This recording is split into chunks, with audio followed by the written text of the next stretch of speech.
We implore you. These gentlemen must make their choice before you. In the meantime, we tacitly ignore you. When they have chosen to that is appointed, 2 dozen men, 3 for the 20. Then we join touching for me. With pleasure, nobody contradicente. For the merriest fellows are we. Tra-la, tra-la, tra-la, tra-la-la-la, tra-la-la-la. That line of the Emerald Sea. Tra-la, tra-la, tra-la, tra-la-la-la, tra-la-la-la. With laughing and laughing and quipping and coughing, where happy as happy can be. Tra-la. With laughing and laughing and quipping and coughing, where happy as happy can be. Tra-la-la-la-la-la-la, tra-la-la-la, tra-la-la-la.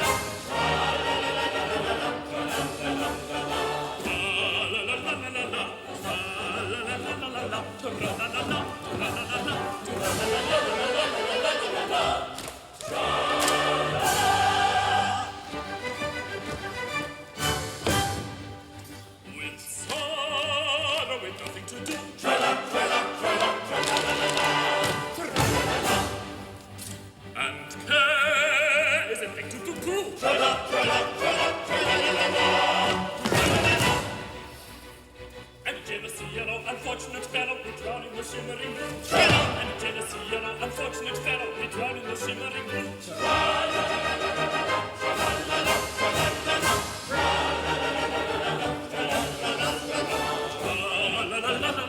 tra-la-la-la-la-la-la, tra-la-la-la, tra-la-la-la, tra-la-la-la, tra-la-la-la, tra-la-la-la, tra-la-la-la.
hands of a Kenny is quite honorary the trade that we find.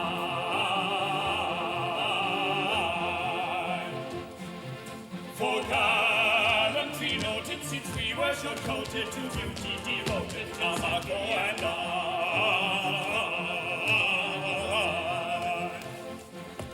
When morning is breaking, our couches forsaking, to greet their awaking with carols we come.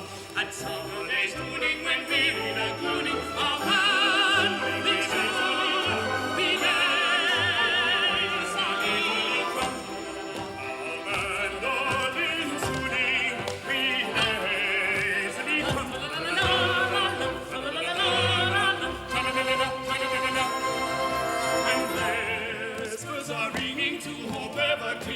songs of our singing of into we keep.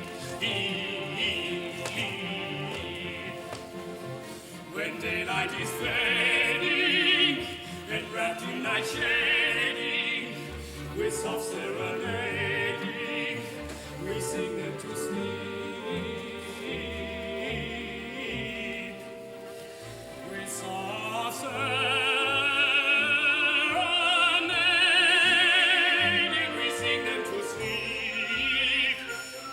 serenading, we sing them to sleep.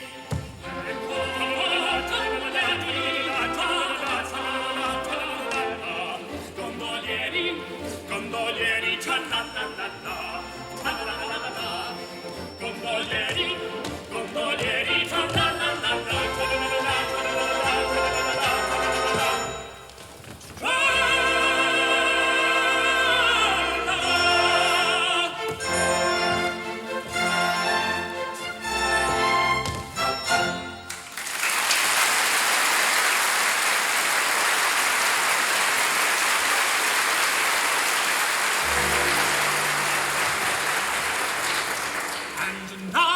choose our brides.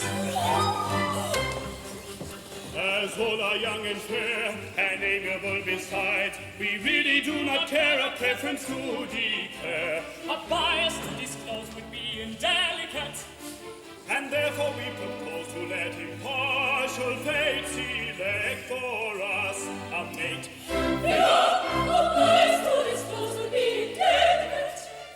But how do they propose to let impartial fate select for them a mate? These handkerchiefs upon our eyes be good enough to bind, and take good care that both of us are absolutely blind. Then turn us round and we, with all convenient dispatch, will undertake to marry any two of you we hatch. We'll undertake to marry any two of us we catch.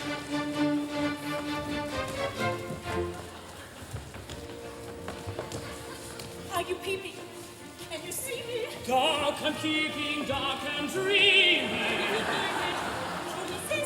All right-minded players play so. Come and change, they are changing, surely they deserve a beating. He's so much as made and smoking, what a such is truly shocking. You can smash your toys, and you can smash your toys, and you can use my voice. You can see something,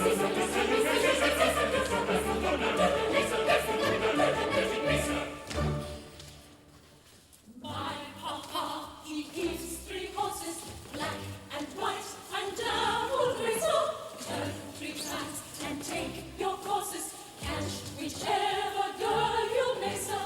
My papa, he gives 3 horses, black and white and dappled grey. So turn 3 times, then take your courses, catch whichever girl you may, sir. My papa, he gives 3 horses, black and white and dappled grey. So I've at length achieved a capture. This is Tessa. Rapture, rapture. Rapture, rapture. To me, Gianetta fate has granted. Just the very girl I wanted. Just the very girl you wanted. If you'd rather change. My goodness, this indeed is simple rudeness. I've no preference whatever. Listen to him. Well, I never.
His Grace's private drum to Venetia's shores have come, to Venetia's shores have come.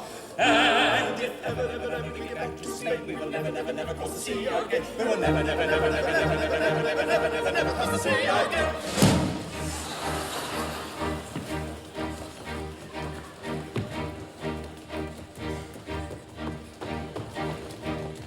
Neither that grandee from the Spanish shore, the noble Duke of Plaza Tor, nor His Grace's Duchess Stanton Row.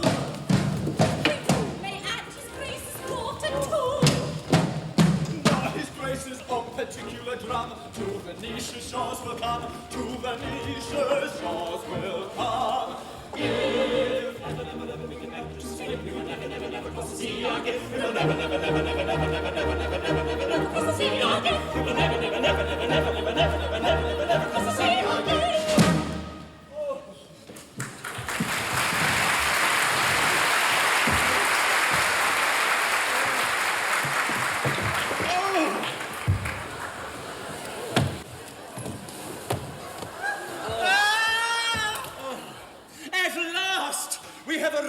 At our destination. This is the Ducal Palace, and it is here that the Grand Inquisitor resides. Come, my child. Thank you.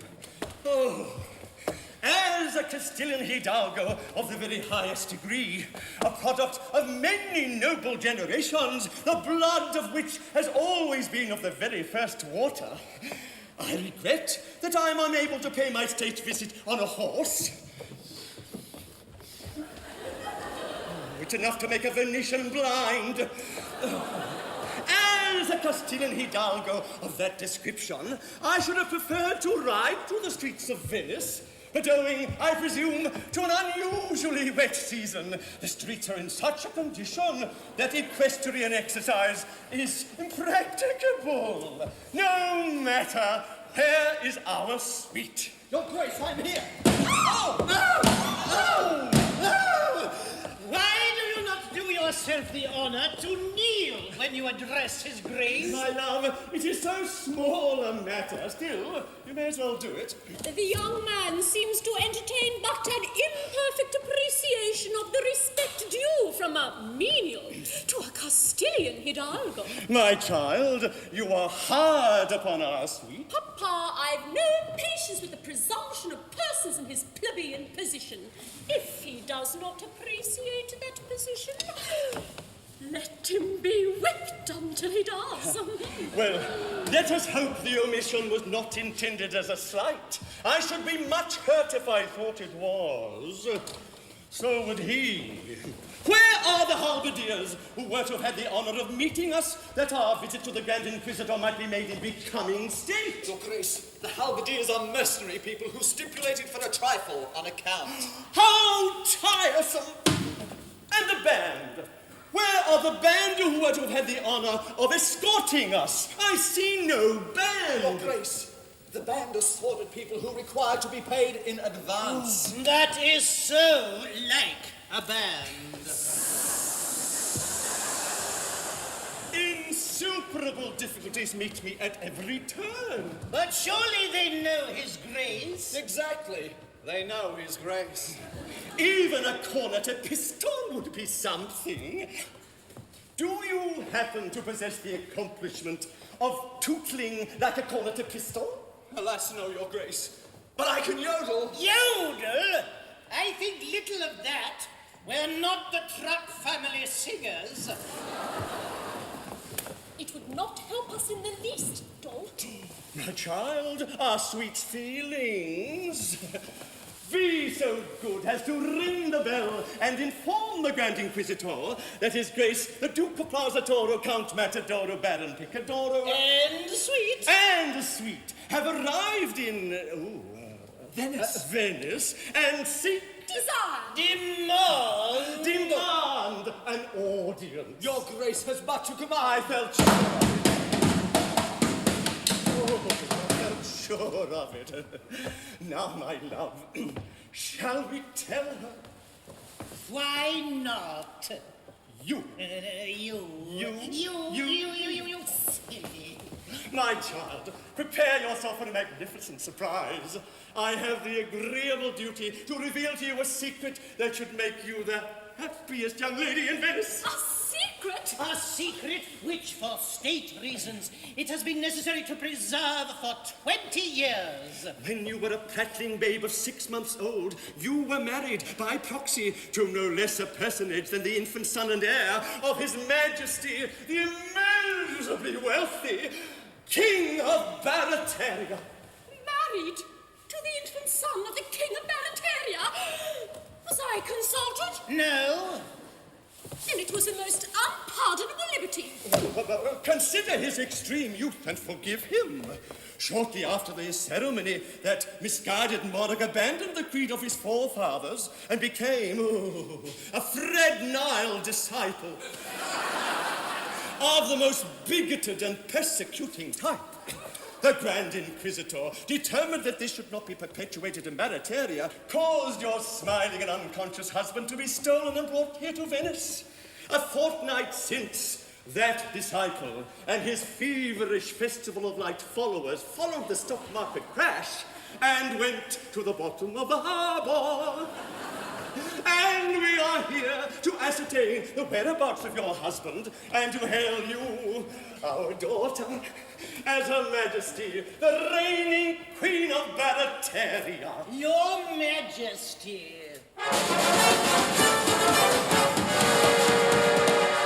It is at such moments as these that one feels how necessary it is to travel with a union band. I, the Queen of Barataria? But, Mama, I've nothing to wear. We are practically penniless. But that point had not escaped me, although I am unhappily in straitened circumstances at present. I am still listed in Who's Who, and my social influence is something enormous. A company to be called Plaza Torpedo Propriety Limited is in course of formation to exploit me. An influential directorate that's been secured, and 15% of the total has already been subscribed by a bank. Which bank? Which bank?